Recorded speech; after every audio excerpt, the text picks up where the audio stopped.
كنت تعرف ان العالم ده كله بيتم التحكم فيه وبيدار من جزيرة صغيرة في وسط البحر وتحت قيادة شيطان نفسه، جزيرة الشيطان إبستين.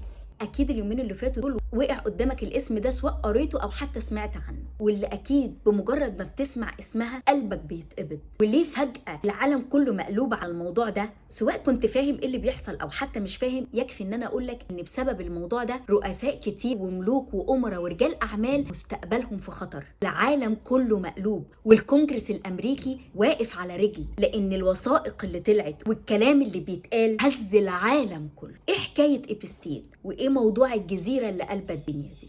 جيفري إبستين له أسرة عادية جدا وبسيطة في نيويورك، هو ده بطل الحكاية دي كلها، أو زي ما بيتقال عليه هو الشيطان نفسه. الراجل ده اتولد سنة 52 وكان شغال مدرس رياضيات في مدرسة من مدارس الصفوة هناك.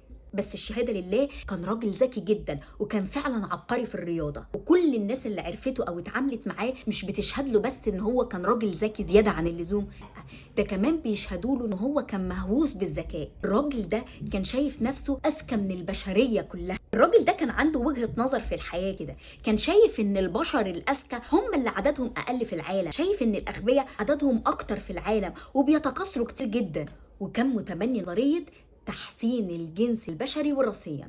يعني ببساطة كده وبدون تعقيد، كان شايف ان البشرية محتاجة اعادة تصميم مرة تانية، وكان شايف نفسه مهندس هيحاول يعيد تصميم البشرية مرة تانية، بس مش هيعيد تصميم شوية مباني ولا طوب، لا، هيعيد تصميم البشر من الاول وجديد. المهم نرجع تاني لحكايه إبستين. الراجل ده زي ما قلنا كان مدرس رياضيات وكان شخص بسيط جدا، وفجاه وفي يوم وليله ساب المدرسه دي وراح اشتغل في شركات استثماريه ضخمه جدا. هتقول لي بقى دخل ازاي الشركات دي وهو لا معاه مؤهل عالي ولا ليه واسطه ولا معاه فلوس؟ اقول لك الله اعلم، محدش يعرف هو ازاي قدر يوصل لكده. وفي كام سنه قليلين جدا بقى مسؤول عن اداره اموال ناس من اقوى واغنى اغنياء العالم، سياسيين، رؤساء، ملوك، رجال اعمال، مليارديرات.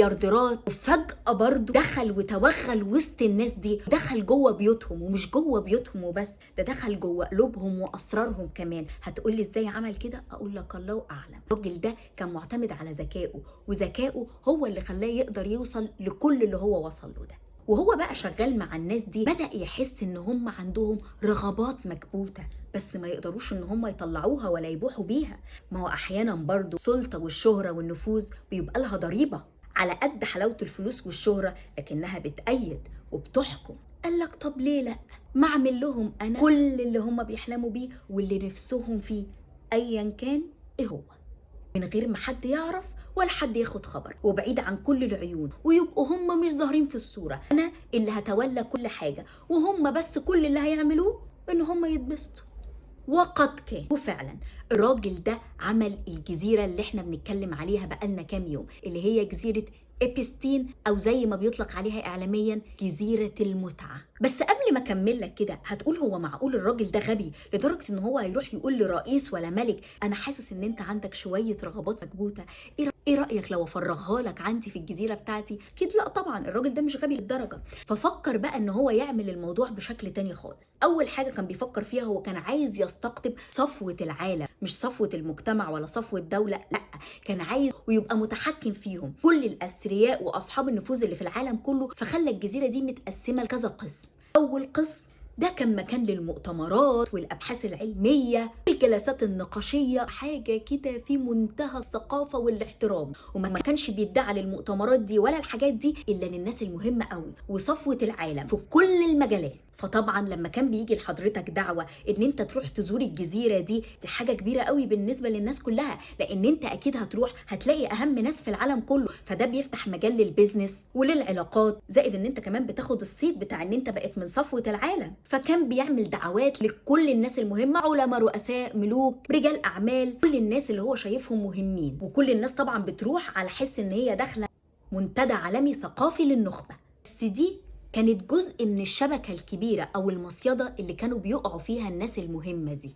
بمجرد ما بيدخلوا الجزيرة بتحصل طبعا مؤتمرات والحاجات اللطيفة دي، وبعد ما بيخلصوا بيبقى فيه أكيد بقى وقت ياخدوا فيه نفس أو يرفعوا فيه عن نفسهم. هو ده بقى الوقت اللي بيتم استدراجهم فيه. كم بنت حلوة على كم كلمة على كم غمزة على كم لمسة، وتحصل علاقة بين الشخص المهم ده أو الصفوة وبين البنت دي. ومن هنا بتبدأ الحواجز تقع، ويبدأ إبستين بقى يفهم دماغ اللي قدامه وميوله رايحة فين. عايز إيه يا باشا؟ عايز جنس؟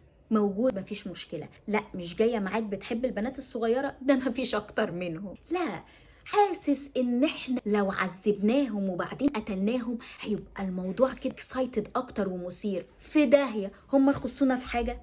ايه المشكلة؟ اللي انت بتحلم بيه في جزيرة إبستين هتلاقيه، وبيتحول إبستين لعبد او خدام لرغبات الشخص ده. كل هدفه ان هو يبسطه ويحقق له كل رغباته المكبوتة ايا كانت بشاعتها او شذوذها، كله في سرية تامة ومحدش يعرف حاجة. الشخص المهم ده مش موجود في الصورة خالص. بس اللي النخبة ما كانوش يعرفوه ان إبستين ما كانش شخص سهل ابدا. كان كل شبر في الجزيرة دي، سواء كانت الاوض، الحمامات، الحدائق، حتى على الشواطئ، الجزيرة كلها متغطية بشبكة كاميرات مراقبة وتسجيل. فبمجرد رجلك ما بتلمس الجزيرة دي، اول نفس واول كلمة واول حركة كله بيتسجل بالصوت وبالصورة كمان. وده كان لسببين. اول سبب عشان يأمن نفسه. ما في الاول في الاخر هو ولا حاجه، ده حشره ملهوش ظهر، يعني طلقه رصاص تخلصنا منه ومن حكاياته، فكان لازم يأمن نفسه. السبب الثاني عشان يجبر النخبه دول ان هم يحققوا له الطلبات اللي هو عايزها او اللي بتطلب منه. تخيل معايا كده، رئيس جمهورية ولا ملك ولا حتى عالم مشهور أو رجل أعمال يتسرب له فيديو في وضع مش تمام وهو مع بنت صغيرة، ولا حتى مع راجل، أو وهو بيقتل، أو حتى وهو بياكل الأطفال.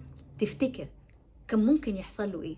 مستقبله طبعا اتدمر، وبكده كان بيتنفذ له كل اللي هو عاوزه أو اللي بيطلب منه، ايا كان بقى مين اللي بيحركه او مين اللي بيطلب منه. واكيد انتوا فاهمين قصدي. الحقيقه ان الراجل ده ما كانش شغال لوحده، لا ده كان معاه شبكه من الناس اللي شغاله معاه، سواء اللي قاعدين على الكاميرات او اللي بيصوروا او وكان من اهم الشركاء اللي معاه بنت رجل اعمال مشهور جدا على مستوى العالم. دي بقى كانت الوسيط بينه وبين الضحايا، كانت بتستدرج البنات عشان يشتغلوا معاهم في الدعارة. ازاي بقى؟ مش محتاجه اقول لك طبعا ان البنات الفقيره والصغيره اللي محتاجه فلوس مفيش اكتر منهم، كانت بتروح تجيبهم وتقول لهم هتشتغلوا معانا في ايه بقى؟ في المساج، انتوا تقدموا مشروبات، في حاجات بسيطه كده يعني. وبمجرد يا حبيبتي البنت ما بتروح هناك بيتم الاعتداء عليها واغتصابها بطريقه وحشيه وتعذيبها كمان واستغلالها جنسيا، كل الطرق الممكنه البشعه اللي ممكن تيجي في دماغكم. وبما انها بنت صغيره وقاصر ومحتاجه فلوس، بعد ما بيخلصوا علاقه معاها يتقال لها بقول لك ايه رايك لو تجيبي لنا بنات تشتغل معانا، وعلى كل بنت هتجيبيها هنديكي كمان فلوس. والكلام اللي انا بقوله ده على لسان احد الضحايا اللي نجوا من الجزيره. البنت قالت ان حصل الاعتداء عليها وهي عندها 8 سنين من إبستين شخصيا، وبعد ما خلص الاعتداء عرض عليها ان هي تجيب له بنات تشتغل معاهم، وكان بيديها على كل بنت تقريبا في حدود $200. قالت ان هي جابت ما لا يقل عن 10 بنات للاسف اشتغلوا معاهم في الدعاره دي. والبنت دي كمان صرحت وقالت ان اللي كان بيحصل فيهم كان مؤلم جدا وكان بشع جدا جدا. اللي بيحصل ده من ابشع انواع الاتجار في البشر، ان الضحيه تتحول لجزء من شبكه الدعاره. وطبعا اللي كان بيحصل على الجزيرة ما كانش مقتصر على شوية علاقات ولا حتى اغتصاب ولا حتى شذوذ جنسي، ده الموضوع كان أصعب من كده بكتير. دول كانوا بيستمتعوا بتعذيب الأطفال والقاصر، وكانوا بعد ما بيخلصوا تعذيبهم كانوا بيقدموهم كمان قرابين للشيطان. وفي كلام كتير جدا بيتقال إنه بياخدوا منهم مادة معينة اللي هي زي إكسير الجمال أو إكسير الشباب، عشان بعد كده هم يحقنوها ليهم عشان يفضلوا شباب على طول. والمادة دي عشان تتاخد بتستلزم إن الطفل ده يوصل الأدرينالين بتاعه لأقصى درجة، عشان كده كانوا بيعذبوهم بدرجة وحشية عشان الطفل ده يوصل لأعلى درجة من الأدرينالين فيقدروا يسحبوا منه المادة دي. وفي صور وفيديوهات كتير جدا لناس مشهورة في العالم وهي بتشرب فعلا دم حقيقي وبتاكل لحم بشري. وفي عارضة أزياء مشهورة جدا على مستوى العالم وليها فيديو كمان مشهور على السوشيال ميديا، طلعت قالت ان انا ما كنتش اتخيل ان ده بيحصل، وكانت منهارة وعمالة بتصرخ لانها شافتهم فعلا بياكلوا لحوم البشر. نرجع بقى لإبستين. الراجل ده زي ما قلنا كان مهووس بعلم تحسين الجنس البشري، كان شايف نفسه زي رسول لإنقاذ البشرية من الانحدار الوراثي اللي وصلوا له. الراجل ده تقريبا نصب نفسه مكان ربنا سبحانه وتعالى. الراجل ده بقى كان ليه علاقات قوية جدا بعلماء وراثة وباحثين في الجينات وناس في مجال الذكاء الاصطناعي.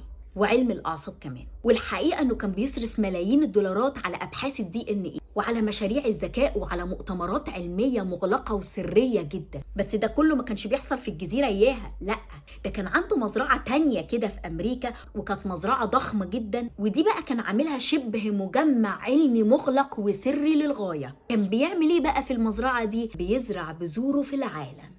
ايه الجمله دي؟ يعني ايه بيزرع بذوره في العالم؟ الجمله اللي انا قلتها دي مش تعبير مجازي خالص خالص.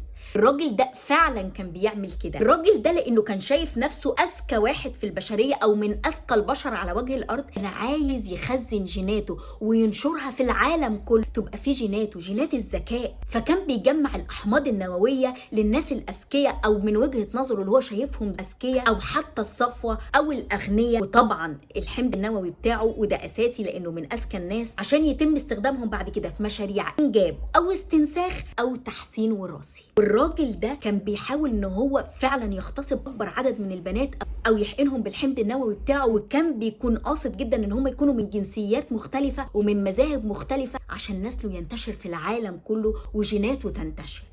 وده اللي يفسر لنا الراجل ده كان بيعمل ليه كده مع البنات القاصرات او الصغيرين. ليه كان بيعذبهم وبيستحل دمهم ويقتلهم؟ لانه هو ببساطه كان شايف ان البشر دول عباره عن كذا طبقه، احنا مش كلنا متساويين، لا، في ناس اذكياء تستحق الحياه، في ناس لا تستحق الحياه، الناس دي لازم تموت. وفي نوع ثالث وهم الاطفال الصغيره البريئه اللي لازم يحصل لهم اعتداء جنسي عشان يوصلوا لمرحله روحانيه اعلى، وده برضه عشان يستخدمهم في حاجات تانية. وكان شرط من الشروط ان الطفل ده يوصل لمرحلة روحانية عالية انه يكون تعرض للاعتداء الجنسي. برضو اللي يفسر لنا ليه كورونا كان مذكورة في الوثائق بتاعتهم، ان فعلا الناس دي شايفين ان عدد البشر زاد والاغبياء كتير، فايه المشكلة لما ندخلهم؟ لما كم مليون ولا كم مليار يموتوا عشان النخبة هم دول اللي يعيشوا، لان هم دول اللي يستحقوا الحياة ويستحقوا موارد الارض. بيأكد لنا كورونا اللي ظهرت فجأة، وهل هو كلام على فيروس كورونا وان هو فيروس مصنع كتر وتأكد اكتر الايام دي. خطير في الموضوع ان هو ما كانش شايف نفسه مخطئ ولا شايف نفسه غلط، شايف نفسه حتى بيستغل البشر ومدي الحق لنفسه ان هو يعيد تصميم البشر مرة تانية. ده كان شايف نفسه مهندس بشري جديد. المهم ان بنات كتير من اللي نجت من الجزيرة قدموا بلاغات، وفضلت فترة كده البلاغات دي متكتم عليها ومن تحت لتحت لحد لما الموضوع كبر وخد شكل تاني وبقى رأي عام. وفي الوقت ده تم القبض عليه، وده كان سنة 2019، وكل محاكماته كانت مغلقة وكانت سرية. اللي ما ينطق أو يقول أو يصرح بأي أسامي من أسامي الناس المهمة اللي كانت متورطة معاه في المصايب دي لقوه ميت في زنزانته فجأة. بس الحقيقة موضوع إن هو مات ده كان غريب شوية، أصل هم قالك ده انتحر، قتل نفسه. طب قتل نفسه ازاي وجاب الادوات دي منين؟ ده كان في زنزانه مغلقه. طب يا اخوانا الله يخليكم ورونا الكاميرات اما نشوف ايه اللي حصل وجاب الحاجه دي منين. وشوف بقى النصيب، بالصدفه طلعت الكاميرات اللي جوه السجن كلها متعطله. طب هات السجانين ولا الحراس اللي كانوا واقفين نشوف ايه حكايتهم وايه اللي حصل. معقول ما حسوش بيه وهو بينتحر بالصدفه؟ بقى معقوله كل دي صدف؟ ماشي، نعمل نفسنا مصدقينكم. المهم لما خبر وفاته انتشر على مستوى العالم، طلع الترند المشهور عالميا ده إبستين didn't kill himself، يعني إبستين ما قتلش نفسه.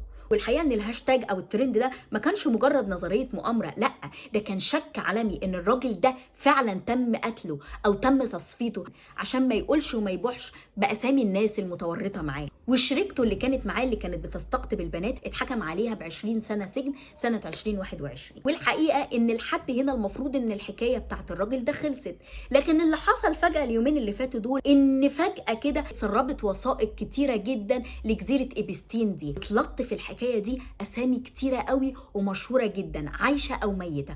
ومن اهم واشهر الاسامي اللي عامله لغط على مستوى العالم ترامب الرئيس الامريكي، والوثائق وتذاكر الطيران بتقول انه راح هناك ما لا يقل عن 8 مرات، غير طبعا الفيديوهات والصور اللي متصوراه سواء في حفلات تحكيم للبنات القاصرات او حتى وهو في اوضاع مخله. الامير اندرو كمان، مايكل جاكسون، وعلماء كتير جدا وشخصيات سياسيه واعلاميه مشهوره ومهمه قوي وتقيله قوي في العالم. وللاسف الشديد ان في اسامي كمان كتير عربيه. في مصر مثلا يعني اتذكر اسمين مهمين جدا، وائل غنيم وخديجه الجمال زوجة جمال مبارك ابن الرئيس الراحل محمد حسني مبارك ربنا يرحمه. ولكن عشان بس ما تمشوش ورا الموجه، مش اي اسم اتذكر في الوثائق دي معناها ان هم مدانين ولا اي حاجه خالص اطلاقا. زي ما قلنا الجزيره دي اصلا واجهتها الاعلاميه ان هي مكان للثقافه والعلم وللنخبه، فوارد جدا الناس دي تكون ادعت على المؤتمرات دي او حتى راحت هناك لحاجه زي كده. ومش معنى ان كل واحد حط رجله في الجزيره دي ان هو اشترك معاهم في الجرايم والطقوس الشيطانيه دي.